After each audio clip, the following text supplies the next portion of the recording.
Recently, I had the opportunity to interview a friend of mine back from the time when I was a monk in Myanmar. His name is Bhikkhu Subhuti,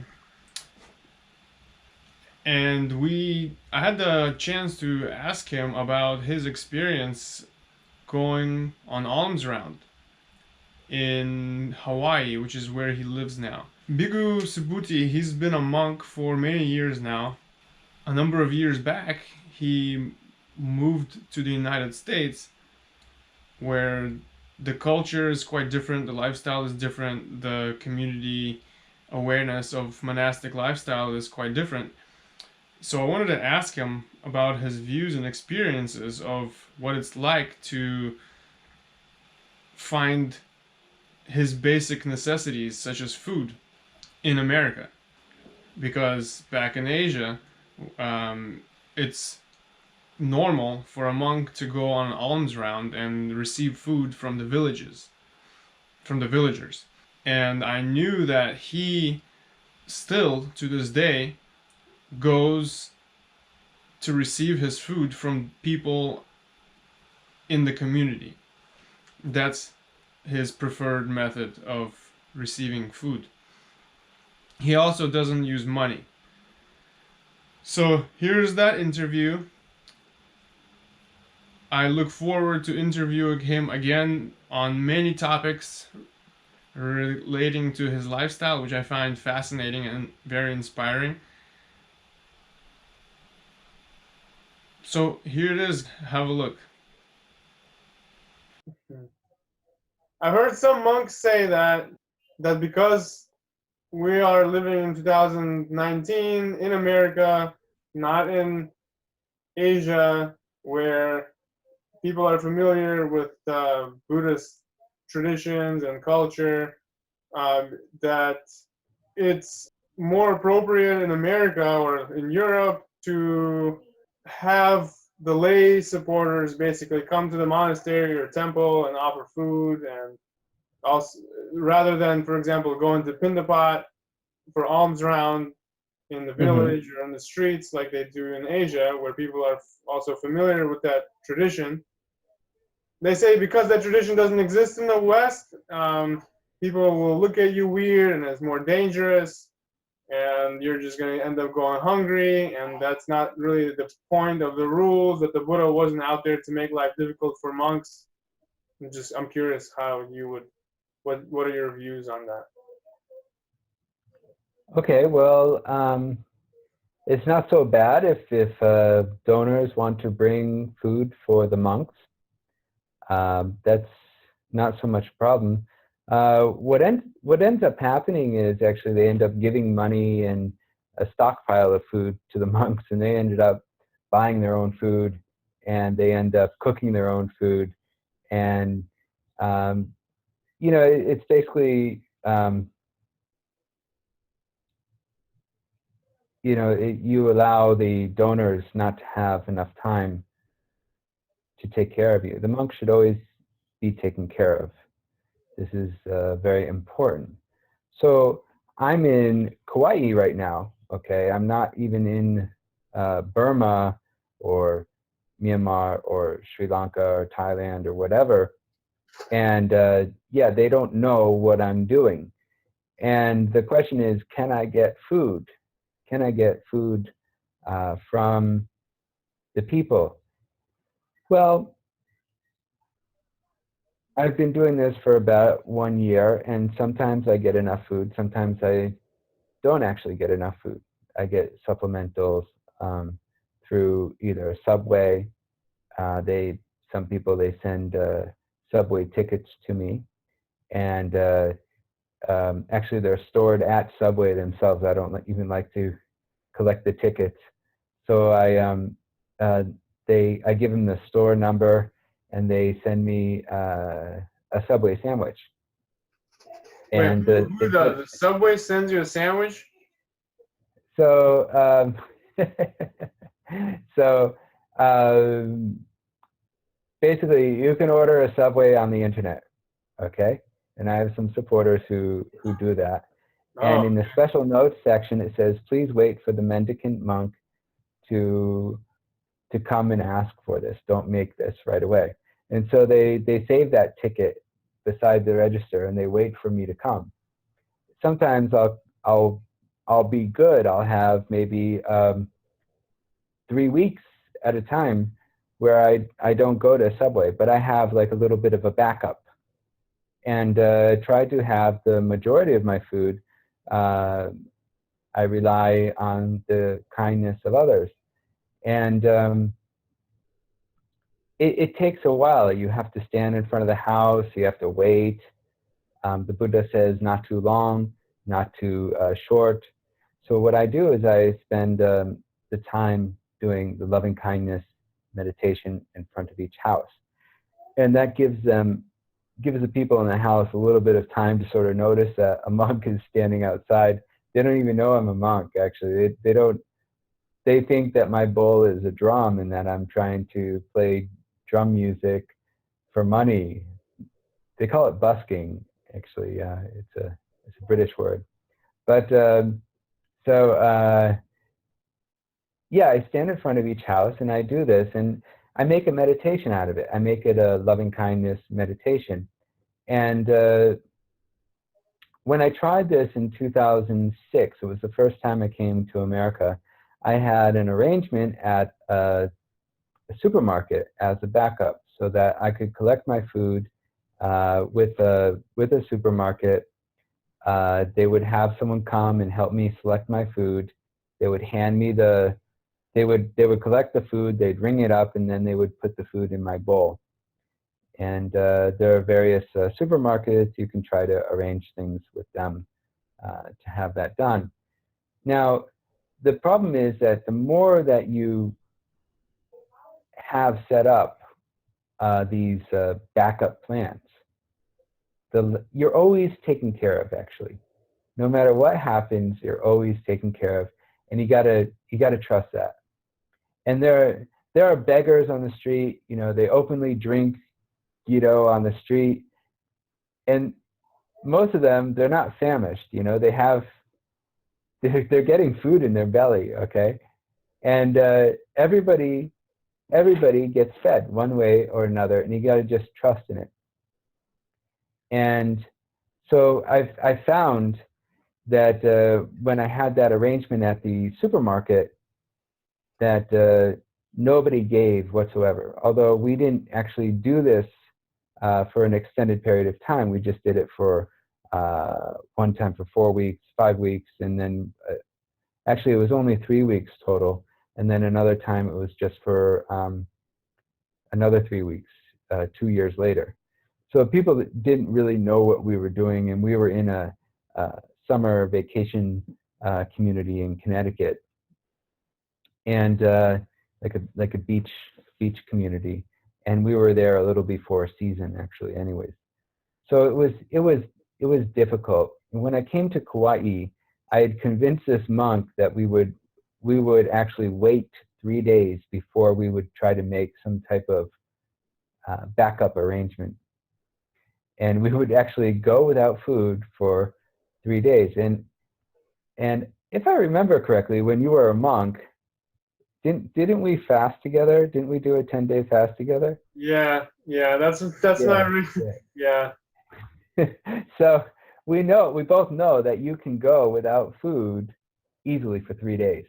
Okay, so we had this determination that we would go without food, without any backup arrangement for 3 days before we would make up a backup arrangement. And what happened was this one lady sort of discovered us on the 4th day, and she ended up feeding us, and she went into a supermarket and bought us a bunch of food. And then she was buying food for us, and then she was meeting us on the street. And she wanted to come to where we lived, and we told her, no, you should find us on the street. And so she became one of our what we call drive-by donors.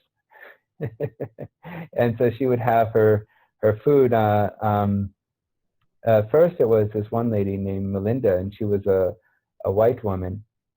And then there was another woman, a Thai lady, and she also gave us food, and it was very nice. That was 3 years ago. Neither of them actually came forward this time. They're doing different things or busy. And so I have to rely on the houses. And, one time there was a hurricane. One time there was a hurricane, and I'm doing my thing where I wish loving kindness in front of each house. And I'm out there with my umbrella, and I'm standing in front of one of the houses, and this lady says, "What are you doing here? Blessing houses when there's a hurricane going on." And it actually was a wash. It wasn't like a real hurricane, anyways. But anyways, I was there during the hurricane day, and she says, "What are you doing there during the hurricane?" And I said, I was, I usually joke around a little bit too much. That's appropriate for a monk. But anyways, I said, I did the mailman's creed, through rain, sleet, or snow, we must do our duty. And I said, if, I still got to eat, whether there's a hurricane or not. And if I don't go out, I'm not going to get any food. And she didn't know that I was collecting food. A lot of people thought, that I'm just there to bless houses, and that there's actually people who feed me behind the scenes or something like that. And so when that happened, she started giving me food, and she started to talk to me, and she has really enjoyed me coming around the neighborhood. There's this one neighborhood, and one particular street, maybe 40% of the houses they actually give to me, or they've given to me one time or another. The problem in America is that everyone's sort of huddled inside their house. They don't know what's going on. Right now, I'm inside a house, okay? I'm in one of the back rooms, and someone could be standing in front of my house, and I would never know it. The same thing is true with you right now in your house. Someone could be standing in front of your house, and you would never know it. This is one of the biggest obstacles. In Asia, what happens is the houses are these 15 by 15 boxes, okay? These 15 by 15 foot boxes.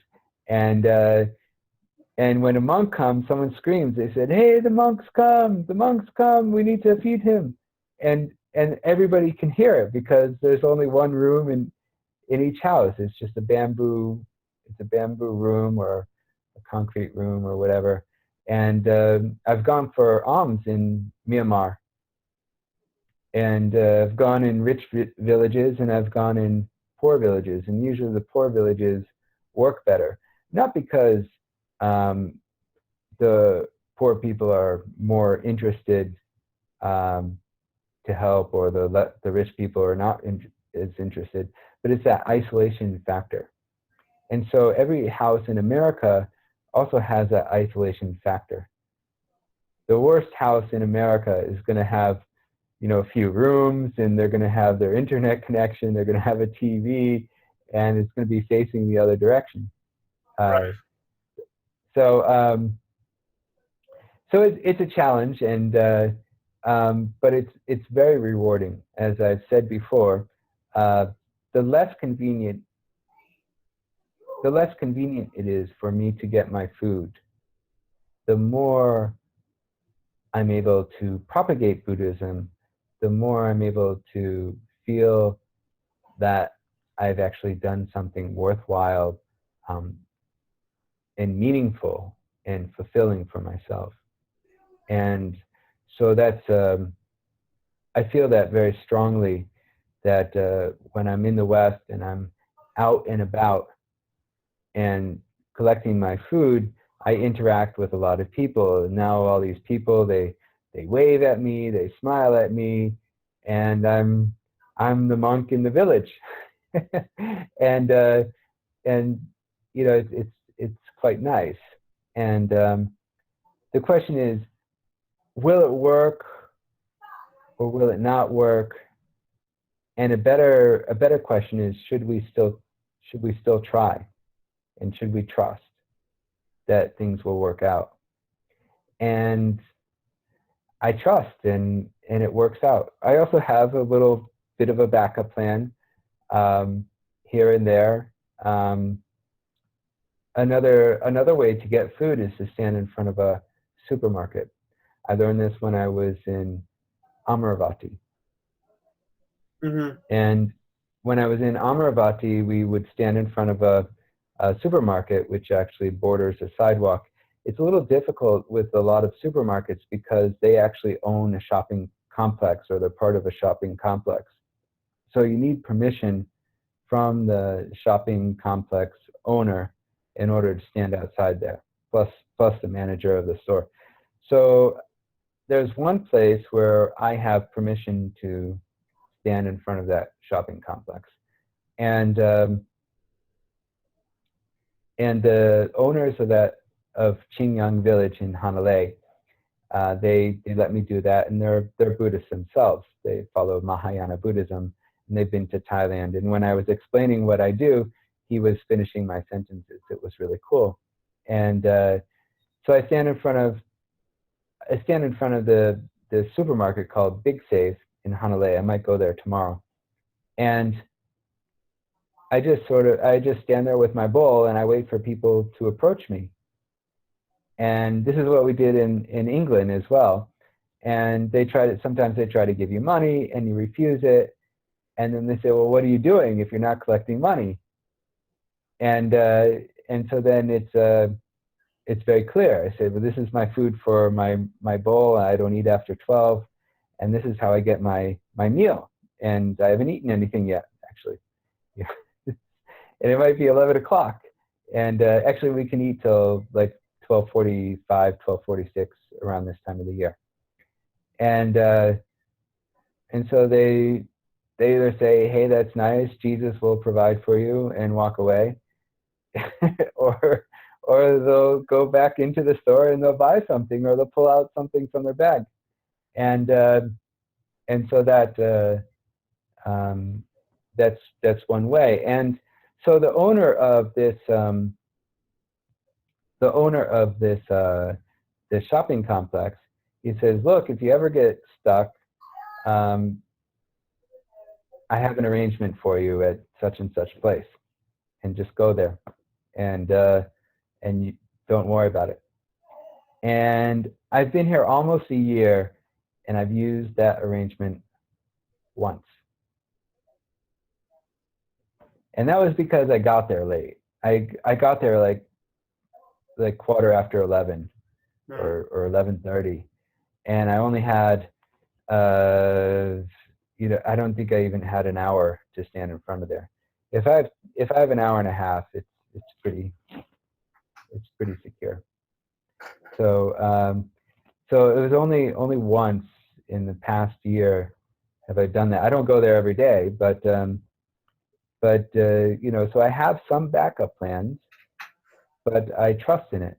And when I trust in it, I don't use the backup plans as much as you would think. Thanks for sharing that. I think most people who see this will feel like I do, basically an admiration for you to do that, because most people are either gonna have some sort of fear, either of hunger or also of just standing there feeling like a beggar, and basically, I guess, facing their ego of being perceived as a beggar, I guess. I don't know. We have ideas of, oh, I'm a high class status person, I'm important, I don't beg, this kind of thing. I don't know. Bhikkhu sort of means beggar, it means mendicant monk. And but a beggar sticks his hand out, and he's very assertive, and he asks for things. But the monk, if he's proper, he won't ask for anything. If someone comes up to me and they say, hey, what are you doing? I tell them what I'm doing. If they don't say, hey, what are you doing? I just go along my merry way. And that's why a lot of people in the village thought I was just blessing the houses for Playing your You know, drum. that was or playing a drum or whatever. They thought, you know, that's what I was doing. You know, a lot of them thought I was blessing houses. You know, some people, they would just say thank you. I have my eyes closed and I'm wishing the four loving kindness phrases, and afterwards, you know, sometimes they would say thank you, and I'd walk away. And I don't say, do you know what I'm really doing? Uh, There's and only so so many like houses I can bless before I get pissed. so well, I have a backup plan, and I'm doing loving kindness meditation to protect myself, uh, to protect my own mind, because otherwise I'd be like, I need that food, or this guy's a jerk because he doesn't give me any food, you know. So you know, if you're practicing loving kindness and you're making a meditation out of it, then it balances out your mind, and it also protects you, you know, from people. And once people know that you haven't touched money, you know, you just say that phrase, I haven't touched money in 18 years, and any type of guard that they have when they start speaking to you, you know, not every time, but like 90% of the time, it just completely drops down. They're like, hey, that's so cool, that's amazing. And uh, and then we start talking, and then food comes. And the one time, one time, one time uh, I wanted to try to get the Thai people, you know, a little more excited about what I was um, about, you know, getting them involved. And I heard that, you know, on Sundays they have time, uh, but on Thursdays when we usually meet, they don't have time. They have to work, you know. So I told a couple of people that I was going to go alms in the Hui, the city of the island. And I said, if they know, maybe they'll come. If they don't know, they won't come. And I can only tell this to my supporters. Uh, and there was only like two people at that time where I could who are connected with the Thai community that I can say that. And sometimes they don't know that. And anyways, what happened was my main supporter, whose house I was going to go on his road, he says, I'm going to arrange food for you. And I said, you know, the whole purpose of this is to get the Thai community uh, excited. You can give me food, but I'm only going to take a small amount. I'm going to only take a pindapata amount. You know, that means pindapata means lump of food in the bowl. So I took one spoon of rice and curry, and he had this Thai lady cook him. He doesn't cook himself.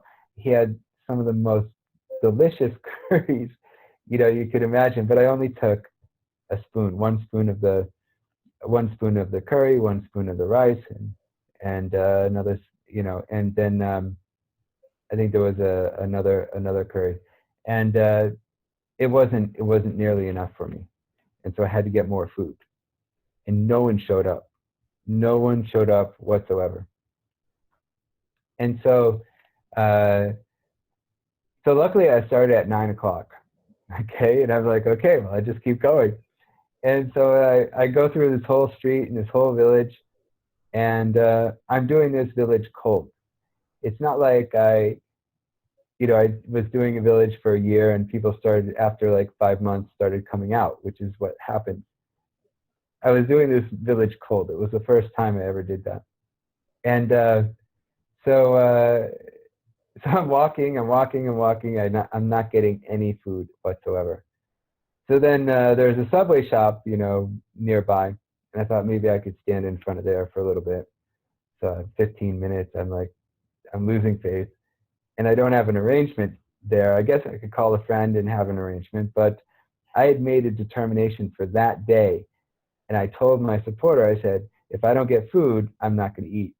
So I couldn't ask for an arrangement. And this was really frightening to me because I have never gone hungry. I've always had enough food. I've been here for almost a year.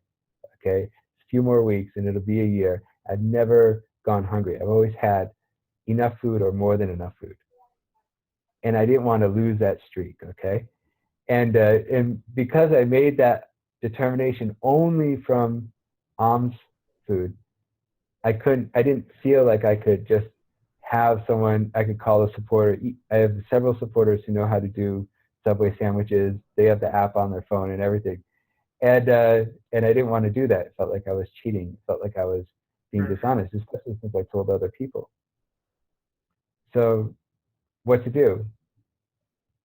Walk down the streets and keep hoping. So I'm going through more houses, more houses, more houses, more houses, and then I see I go down another road, and it's 10 to 12 at that time. I remember when this happened. You're running out of time. Yeah, at that time I could eat till like 12:50, because Kauai is further west from Honolulu, so we have a little bit more time because we go by the solar noon, by the astronomical settings. I have an application on my phone that tells me to the minute that I can eat, and but still I was running out of time. I mean, because I got to get, not only do I have to get food, but I have to have time to eat it too. Right. Okay. So I'm going by this house, and there's these two sort of local people there, and you know, they see me, and they come out and they say, you know, they have this curious look on their face, and they say, can I help you? And you're like, well, you're like some weirdo. What are you doing in front of my house? That's what they're saying. But because they asked, can I help you? Okay, then I'm allowed to tell them how to help me. And so I can explain who I am, what I'm doing, and see what happens. So, you know, I told them, you know, that I'm a Theravada Buddhist monk, and I haven't touched money for 18 years. I'm not looking for money or anything like that. But I'm standing in front of the house, and I'm wishing loving kindness, and this is my bowl, and I'm looking for my meal, and I don't, you know, I don't eat dinner, and this is what I'm doing. And so they gave this like sort of compassionate look, and they disappeared. They didn't even say anything, but I sort of felt like they might come back. They didn't tell me to go away, so I still hung out. And there was some rustling inside, and they come back, and they have a bag of cookies. Okay, and they said, that's actually not so bad. Actually, a lot of times I just get fruit, even from the regular donors. But so they came out with like 4 or 5 biscuits, or cookies, like chocolate chip cookies they were, and in a Ziploc bag. And they said, look, you know, we don't have any food in the house. There's a Kentucky Fried Chicken down the street, and is that okay? Can we get you that? Can we get you a meal there? And I said, sure, that's fine. That'd be great. And they said, well, it'll take about 10 minutes. Can you hang out? And I said, sure, I'll go to the other houses and see, you know, what happens, and I'll be back in 10 minutes. And so I went around to the other houses, and because I eat a lot of food, I was thinking, you know, maybe they don't give me enough food. And so I was just going around to the more houses and seeing what I could get. And then I came back, and they were also coming back at the same time, and they got me, you know, Kentucky Fried, a KFC. I think you call it KFC. Back in my days, they called it Kentucky Fried Chicken. And oh wait, you're from Kentucky, right? I'm in Kentucky. Yeah. You're in Kentucky, so they have lots of KFC where you are, huh? So so I haven't had Kentucky Fried Chicken in I mean, I think I had it once or twice before I was 10 years old. I mean, I was like a little kid again. It was really cool. And they gave me this little box thing. It's got mashed potatoes, chicken, fried chicken, of course, and and I don't know, maybe there was like a bun. There was a bun and some other things. And then I gave them a blessing. And when I give a blessing, I don't like it to be some type of ritual. And so I explain what the blessing means. And I tell them that there's Chattaro Dhamma Ayuwano Sukham Balang. And I say Chattaro means four, Dhamma is the same word as Dharma. Most people have heard of that word. And I say that it means qualities in this case. Normally it means teachings. And then I say there's long life, there's a good physical appearance, Sukham means happiness, and Balang means energy. Ayu means long life, Wano means your physical appearance, Sukham means happiness, and Balang means energy. And so I said, can you see that this meal that you're giving me gives me these four qualities? And they say, yeah. And then I say, well, what comes around goes around, and you get these qualities back. And then they always smile. They always smile, and they say, oh, thank you, thank you. And they're thanking me now. And then I say the blessing in the Pali language. It's so we say, you know, Sabityo Vajjantu Sabdarogo Vanasatu. So we do a little chant, and then it ends Chattaro Dhamma Ayuwano Sukham Balang. And usually people get really happy about that. They really like the whole procedure. And what's really nice is that I tell them something that's universal. No matter what religion they are, they believe that what comes around goes around. It's a universal law. And I tell them to always do things with loving kindness. This is my main message too, is that what comes around goes around. So always do things with loving kindness. Don't do anything with anger, because that will come back to you too. And so afterwards, you know, chicken thing is good, but maybe not enough food. But I was just grateful that I had more food. And then they became really happy, and they gave me this big thing of water, and then they gave me this whole big thing of nuts. I forget which, maybe they were cashews, I think. Nice. And yeah, it was a huge bag of nuts. It was it was like a trail mix. It was a trail mix thing. Okay, and you know, when people are like this, you remember exactly what they give you. It's really strange, you know. And this was 2 months ago, and I'm telling you exactly what they gave me. Yeah. And because, you know, it's when you need it the most, and it's really touching for myself, and it's really touching for them too, because they really helped me out. And so I went off to I actually ate across the street from Kentucky Fried Chicken. There was a tree in the shade, and I went and ate that, and I ate the whole bag of trail mix, and I forgot to put the ranch dressing on my chicken, so I put the ranch dressing on my trail mix,